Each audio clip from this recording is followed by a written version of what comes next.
पाकिस्तान इस वक्त बहुत नाजुक दौर से गुजर रहा है, जिसका एहसास हर ज़ीश और इंसान को बखूबी है। दुनिया भर में होने वाली कोरोना की आलमगीर वबा को 1 साल मुकम्मल हो गया, लेकिन तमाम तर साइंसी तरक्की के बावजूद दुनिया इसका मौसर और बेहतर इलाज दरियाफ्त नहीं कर सकी। चीन के शहर वुहान से आपको याद होगा कि ये वायरस शुरू हुआ था और वुहान में 17 नवंबर 2019 को कोरोना वायरस का पहला केस रिपोर्ट हुआ था और जल्द ही इसने वबाई सूरत हाल भी इख्तियार कर ली थी। और कोरोना वायरस ने हमने देखा कि देखते ही देखते पूरी दुनिया को अपनी लपेट में लेना शुरू किया और आलमी इदारा सेहत ने 11 मार्च की तारीख थी, 11 मार्च को इसे आलमगीर वबा करार दे दिया।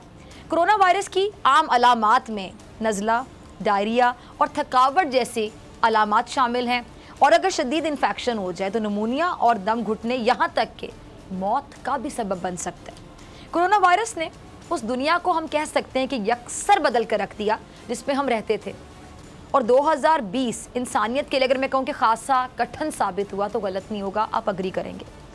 अब नाज़रीन, ये दुनिया जो कि ग्लोबल विलेज बन चुकी थी, वहाँ फिर से सरहदों ने जन्म ले लिया। मुख्तलिफ शहरों, इलाकों और ममालिक ने अपनी अपनी सरहदें बंद कर दी और दुनिया भर के वो सियाहती मकाम जहाँ सयाहों के हुजूम दिखाई देते थे, वीरान नज़र आए। तमाम मकामात, इबादत गाहों पर ताले पड़ गए। वेटिकन सिटी हो या फिर हरमैन शरीफैन, हर जगह ज़ायरीन की आमद पर पाबंदी आयद कर दी गई और हमें बावर करवाया गया कि इंसानी ज़िंदगी आखिर कितनी कीमती है। अच्छा, दुनिया भर में इस वक्त कोरोना को बहुत ज़्यादा संजीदगी से लिया जा रहा है। पाकिस्तान में भी हुकूमत ने एक बार फिर कोरोना वायरस के पेश नज़र हिफाजती इक़दाम को बढ़ा दी है और हुकूमत के इन इक़दाम की अकल शऊर रखने वाला हर फर्द तारीफ़ कर रहा है। इस्लामाबाद हाई कोर्ट ने आज शादी हॉल्स की बंदिश से मुताल्लिक केस में सब कुछ वाज़े कर दिया और दौरान समाअत अटॉर्नी जनरल ने अदालत को बताया कि वज़ीर आज़म ने अपना अगला इज्तिमा मनसूख कर दिया, जिस पर चीफ जस्टिस अतर मिनुल्लाह का कहना था कि वज़ीर आज़म को तो दूसरों के लिए मिसाल होना चाहिए और चीफ जस्टिस ने कहा कि हमें हुकूमत पर एतमाद करना होगा और नेशनल बॉडी पर हमें एतमाद करना चाहिए। उन्होंने ये भी कहा कि कौमी इदारे ने फैसला किया है, ये अदालत इस पर सवाल नहीं उठा सकती, ये गैर मामूली हालात हैं। हम नहीं जानते कि 2-3 माह में इंसानियत के साथ क्या होगा। अब नाज़रीन, ज़रा गौर कीजिएगा कि इस्लामाबाद हाई कोर्ट के चीफ जस्टिस ने किस तरह national command and operation centre पर अपने एतमाद का इजहार किया और कैसे हुकूमती अमलदारी को बालातर रखा है। लेकिन दूसरी तरफ अब अपोजिशन की बसीरत से महरूम क़यादत, उसकी बात कर लेते हैं, जिसे ना मुल्की हालात नज़र आ रहे हैं और ना ही बढ़ते ख़तरे का किसी किस्म का कोई एहसास है। मुस्लिम लीग नून ने मानसहरा में अपना जलसा किया, जहां लीगी क़यादत ने हुकूमत पर हमेशा की तरह तनकीद के नश्तर बरसाए, खुलकर तनकीद की, बल्कि यूँ कह लें कि गिलगित बल्तिस्तान में अपनी शिकस्त का रोना रोया। और मरियम नवाज़ की तकरीर का एक ही नुक्ता था, सिर्फ एक नुक्ता, कि मौजूदा हुकूमत को किसी भी तरह घर भेजा जाए। क्या कहती हैं मरियम साहिबा, ज़रा सुनिएगा क्या कह रही है मरियम साहिबा। आपने बात की है कि मुल्क नहीं चल सकता, अल्लाह के करम से 2 साल से मुल्क चल रहा है और अच्छा ही चल रहा है। और मरियम साहिबा, आपको असल में पता है क्या कहना चाहिए था कि आप नहीं चलने देंगे मुल्क और आपकी ख्वाहिश भी यही है कि मुल्क ना चले। तो बच्चा आपकी ख्वाहिश को, आपके एजेंडे को समझ चुका है। आपका एजेंडा है कि मुल्क ना चले, मुल्क बंद हो जाए। क्या ये एजेंडा है आपका? आपका बयानिया है कि मुल्क की तरक्की का सफ़र रुक जाए क्योंकि आपका खर्चा पानी नहीं चल रहा, आपको एनआरओ नहीं मिल रहा, आप पे केसेस खत्म नहीं हो रहे और आपके वालिद और भाइयों की खुद साख्ता जिलावतनी और मफरूरियत खत्म नहीं हो रही। इसीलिए आप चाहते हैं कि मुल्क ना चले। आपका कहना है कि गरीब का चूल्हा नहीं चल रहा, ये कह रहे हैं गरीब का चूल्हा नहीं जलेगा। इस जुमले को जरा ठीक कर लें। रायविंड महल का चूल्हा नहीं जल रहा और रायविंड में ना जो दावतें होती थी, बड़ी बड़ी दावतें, वो भी नहीं हो रही और आपका चूल्हा तो पहले ही वजीर आला हाउस के कैंप ऑफिस के खाते में चलता था और आप कहती हैं कि गरीब को दवा नहीं मिल रही। मेरे ख्याल से आपने फिर अपने वालिद साहब की बात कर दी कि उनको पाकिस्तान में कोई दवा नहीं मिल सकी। पाकिस्तान में आपके वालिद को कोई दवा नहीं मिल सकी, कोई डॉक्टर नहीं मिल सका जो उनका इलाज कर सके। जहां वो 3 मरतबा वजीर आज़म रहे, वहां एक ऐसा हॉस्पिटल तामीर ना करा सके जहां पर उनका इलाज हो पाता। और इलाज अगर होता भी तो किसका? जब बीमारी ही बहाना है तो इलाज फिर कैसा? आपके वालिद को मुल्क से फरार होना था तो बीमारी का बहाना कर लिया। और बीमारियां भी ऐसी और इतनी ज़्यादा कि डॉक्टर सर पकड़ के बैठ जाएं। ऐसा डॉक्टर वाकई नहीं मिलना था पाकिस्तान में जो उनका इलाज कर सकता। अब लंदन की फ़ज़ाओं में जब पहुँचे आपके वालिद तो वहाँ जाके बड़े हुशाश बशाश हो गए। अब ना कोई इलाज हो रहा है, ना कोई चेकअप हो रहा है। लंदन की सड़कों पर सैर सपाटे हो रहे हैं, मॉल्स में शॉपिंग हो रही है, रेस्टोरेंट्स में खाबे चल रहे हैं, क्योंकि खाने पीने के तो बहुत शौकीन है आपके वालिद। वो क्या कहते हैं नाज़रीन, खरबूजे को देखकर खरबूजा रंग पकड़ता है। तो अब बड़े मियाँ की देखा देखी छोटे मियाँ भी दौरान हिरासत बीमारी की शिकायत कर रहे हैं। इक़्तिदार में रहते हुए इन लोगों को कोई तकलीफ, दुख या दर्द होता था? नहीं होता था। लेकिन जैसे ही इक़्तिदार के ऐवान से निकलते हैं, इन पे एक वक्त में ढेर सारी बीमारियां हमला कर देती हैं। ये पहेली मुझसे कम से कम हल नहीं होती है कि आखिर क्या है जो इक़्तिदार में होते हुए बीमारी नहीं होती, इक़्तिदार से हटते बीमारी नहीं बल्कि बीमारियां आ जाती, और वो बीमारियां जिनका इलाज इनकी मनपसंद जगह पे होता है, पाकिस्तान में नहीं होता।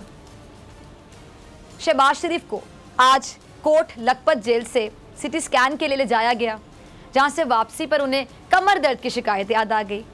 अब मुझे यहाँ वही मंजर याद आ रहा है, मैं आपको भी याद करवाऊँ कि जैसे छोटे बच्चे स्कूल जाने से बचने के लिए आखिरी वक्त तक बीमारी का बहाना करते हैं, यानी माँ से कहते रहते हैं कि पेट में दर्द हो रहा है, नहीं जाऊँगा, बहुत दर्द हो रहा है, नहीं जाऊँगा। और वो कितना दर्द हो रहा होता है माँ को भी पता होता है, तभी वो बार बार कह रही होती है कि नहीं आप जाओगे। अब वैसा ही हाल कुछ शहबाज शरीफ साहब का भी है कि हॉस्पिटल से वापस जेल जाते वक्त बेचैन हो गए, मैं नहीं जाऊँगा, मेरी तो कमर में दर्द हो रहा है, मैं बिल्कुल नहीं जाऊँगा। अब ये दर्द भी गालिबन वही है जो लंदन या अमेरिका जाके मुझे लगता है कि ठीक हो जाएगा। और मुझे इस बात का पूरी तरह यकीन हो गया है कि आइंदा कुछ रोज़ में ये शहबाज शरीफ साहब तिब्बी बुनियादों पर ज़मानत के लिए अदालत से रुजू करेंगे, और इलाज के लिए भी इनको डॉक्टर कहाँ मिलेगा? लंदन या अमेरिका के किसी मॉलिज का नुस्खा पेश किया जाएगा। तैयार हैं उनके लिए भी मेरे ख्याल से लम्हा फिक्री है। करप्शन के केसेस में इतनी सुस्त रवि आखिर क्यों नैब रेफरेंसेस के बाद केसेस आगे नहीं बढ़ते हैं? इंसाफ में इतनी ताखीर क्यों? क्या वजह है, क्यों इतनी ताखीर इंसाफ में? वो एक मशहूर कॉल है, आपने सुन रखा होगा कि इंसाफ में ताखीर इंसाफ का कत्ल है, इंसाफ में ताखीर इंसाफ का कत्ल है। क्यों प्रोसिक्यूशन इतनी कमज़ोर होती है कि मुल्जिम को जल्द सज़ा ना दी जा सके? क्यों हम लूटी हुई कौमी दौलत को वापस लाने के लिए इतना तवील इंतज़ार करते हैं?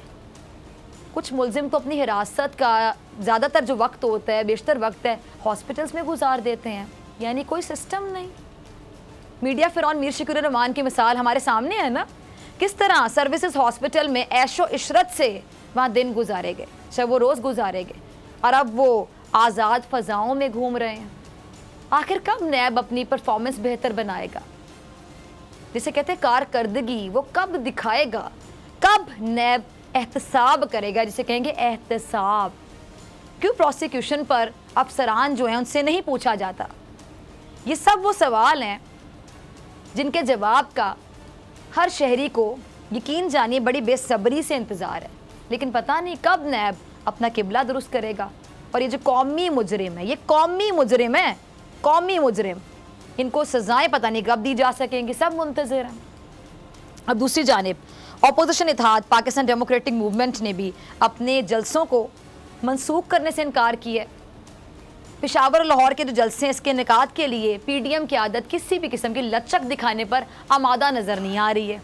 और मौलाना फजलुर रहमान साहब, उन्होंने पेशावर में 22 नवंबर को जलसा हर्ज करने का ऐलान किया, और क्या कहते हैं जी कि PDM अपने स्केड्यूल के मुताबिक जलसों का इनेकाद करेगी। PDM क़यादत का इसरार है कि जी SOPs को फॉलो करते हुए जलसों का इनेकाद अपोजिशन का हक है। और लीगी रहनुमा राना सनाउल्लाह ने पेशी के मौके पर जलसों के इनेकाद के अज़म को दोहराया भी है। उनका एक क्लिप होगा, टीम ज़रा राना सनाउल्लाह का चलाइएगा। जी आपने सुना, लेकिन मेरा सवाल ये है कि जलसे में तो हज़ारों लोग होंगे, वहाँ ज़्यादा ख़तरा है या किसी इजलास में ज़्यादा ख़तरा है? जहाँ गिनती के चंद लोग होते हैं, आप मुझे बताएं नाज़रीन, वहाँ पे ज़्यादा ख़तरा होगा या जहाँ पे हज़ारों लोग होंगे वहाँ पे ज़्यादा ख़तरा होगा? जहाँ गिनती के चंद लोग होते हैं, वो भी पार्लियामेंट के महफूज माहौल में, जहाँ पाकिस्तान की जो सियासी अशराफिया है वो वहाँ पर हो, वहाँ ज़्यादा तहफ़्फ़ुज़ होगा, या जहाँ पर अवाम का, बेचारी गरीब अवाम का बजमा होगा, वहाँ ज़्यादा हिफाजत होगी? मैं ज़रा आपको बताती हूँ कि मैं क्या बात करना चाह रही हूँ। पब्लिक अकाउंट्स कमेटी के इजलास की मैं बात कर रही हूँ, ज़रा सुनिएगा। आपके सामने मुस्लिम लीग नून के रहनुमाओं की जो मुनाफिकाना पॉलिसी है, मेरे ख्याल से बिल्कुल सही लफ्ज़ में बोल रही हूँ, मुनाफिकाना पॉलिसी इसी को कहते हैं। इसको मैं एक बार फिर से बेनकाब कर रही हूँ। कल मैंने अपने प्रोग्राम में एक क्लिप चलाया था, आपको याद होगा, ख्वाजा साद रफीक साहब का, कि कोरोना से इतने वो खौफजदा थे कि हाथ नहीं मिलाया उन्होंने। अब आज उसी जमात के साबिक वज़ीर ख़ारिजा की मंतक ज़रा सुन लें।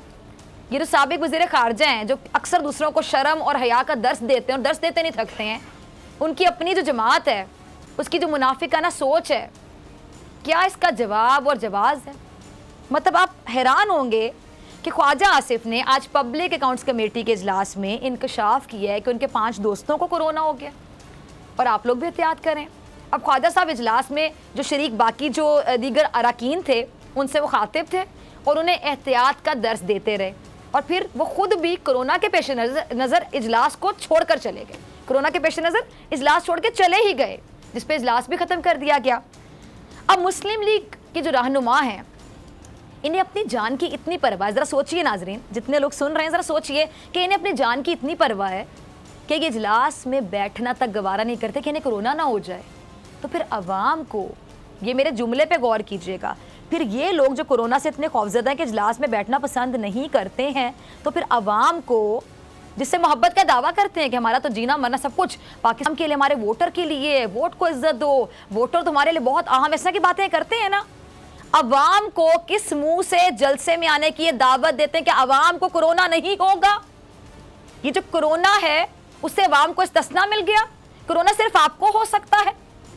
किस मुंह से आप लोग ये सियासी तमाशे करते फिर रहे हैं? पागल समझते हैं अवाम को कि कोई आपको समझ ना पाए?